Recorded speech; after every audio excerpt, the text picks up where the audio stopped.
Coming to you live from WRUE in Tennessee, it's the Scribbling Woman. Hi, I'm Nancy Rue. I am a scribbling woman, and so are you, and that's why we're having this conversation. Here, we talk about the writerly life that is unique to you, no matter your age, your season, or where you are in your creative pursuits. You are now an official scribbly, so let's talk. So, this is episode 20 of the Scribbling Woman podcast, and it is also the last in this season of setting our intentions, those beautiful longings that keep us moving forward into more beautiful, more authentic writing.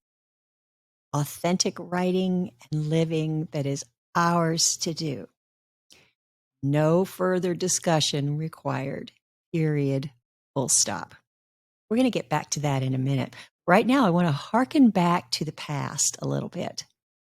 When I was writing my, I think, second or third novel for contemporary women, the editor would put this little notation in the margin. It would say RUE.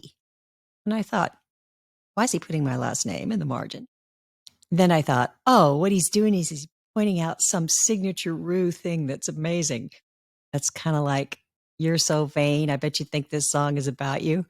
Finally, I asked him, and he said that stands for resist the urge to explain. Oh, well, in writing, it's used for an editor to point out times when you're telling too much. For example, when he walked in, she dropped both her teacup and her jaw. She was shocked. She was stunned. She was taken aback. Well, duh. The reader can tell she's stunned, also shocked and taken aback, because the writer has shown us that. And nothing says stunned like smashed china and a dropped jaw. But I think RUE has some applications to more than one part of the writerly life. And that's what we're going to be talking about today. We're going to talk about 3 ways that we should resist the urge to explain. Now, the first, obviously, is in the writing itself, so that rather than say he was angry, very angry, and he'd not enjoy being angry, instead, we would say something like, he clenched his fists until his nails were scraping into his palms, and a red hot, unfamiliar fury surged in his chest, and it sickened him. Better, yeah? Pretty awesome. I think I might actually write that. So there are a couple of things we can do to avoid that explanation, over-explaining in our writing itself. The first is to let the character show the story. If we describe their actions and their reactions, then we won't have to explain them. So rather than he was very angry, we are showing those clenched fists and that red hot fury surging up that he's not familiar with. We can also let the plot reveal the theme. So I don't know if you remember the show from way back on television, Mama's Family, starring Vicki Lawrence and Carol Burnett. And there's one episode in which the two of them are watching some old World War II movie. And Mama says, would you look at that? They're being chased by 3 Nazis and a pack of dogs, and they got time to stop and discuss that? And Eunice says, could you die?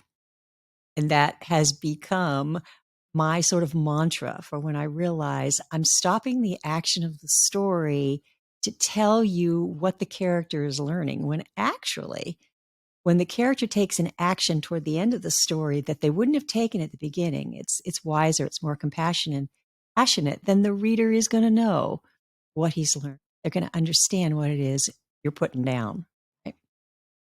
We also want to avoid the info dump. I like Donald Moss's rule, which is no backstory in the first 30 pages, 60 if you can manage it.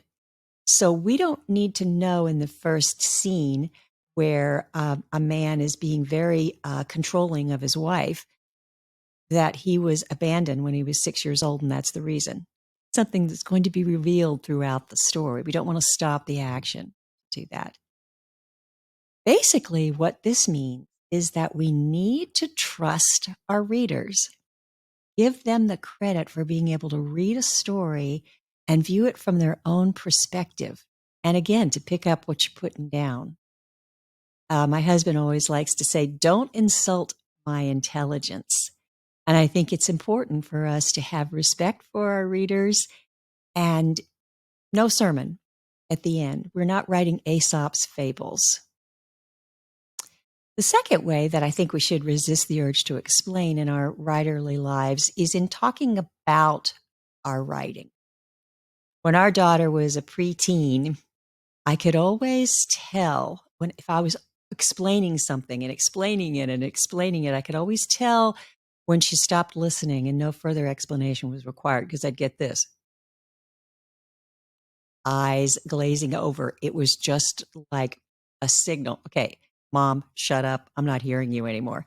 And that's what I try to think of anytime that I need to talk about my writing, whether it's in a query letter, it's back cover copy, or it's pitching at a writer's conference or to an agent.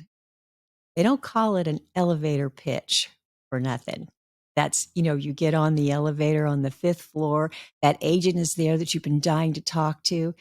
You have only until you get to the lobby to get her attention. So that means you just tell her the essence, hook her in so that she says, how about if we meet at 3:15? I've got a half an hour.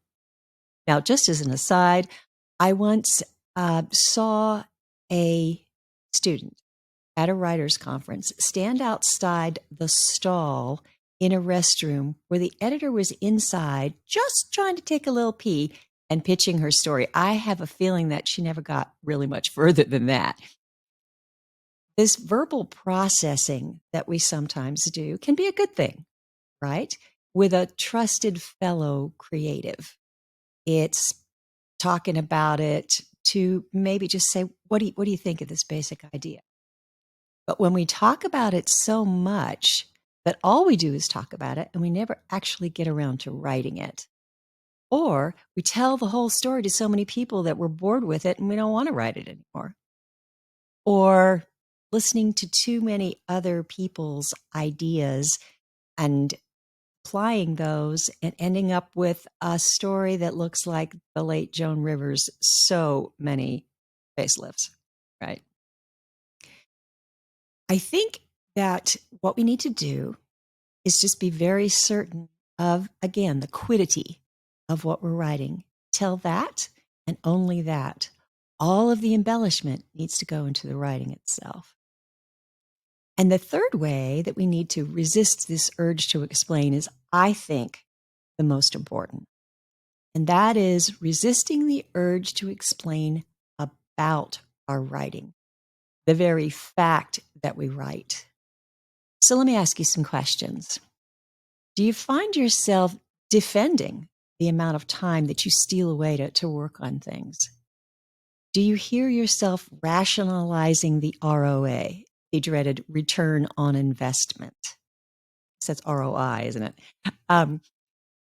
It is trying to explain, maybe to a husband or to some other disapproving person, I'm not making any money at it yet, but, or it's giving a preamble every time you read your work out loud to your writers group.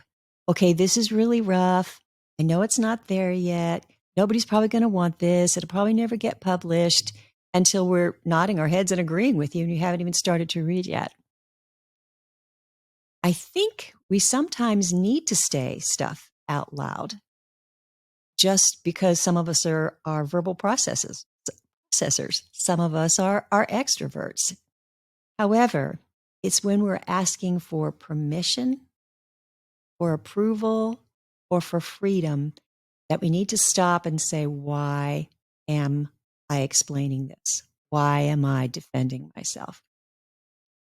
What we need is creative resistance, authentically and deliciously ways to give ourselves permission to use the gifts that we've given to love and serve the world, to give ourselves approval when we delightfully do what is ours to do, and to grant ourselves the freedom to dream, to shape, to play, to explore, to write whenever, wherever, even if it's only in our minds.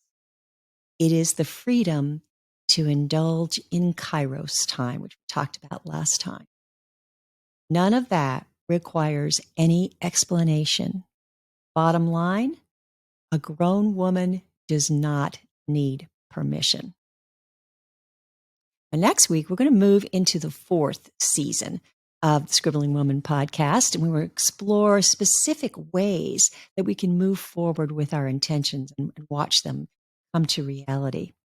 For now, we would all do well to ponder how deeply we own our intentions, how committed we are to them. If you want some guidance in exploring that, you can go to the blog this week at nancyrue.com. You can always look back at all of the episodes from this season as we've talked about committing to our intentions. And finally, simply, my fellow scribblies, scribble on.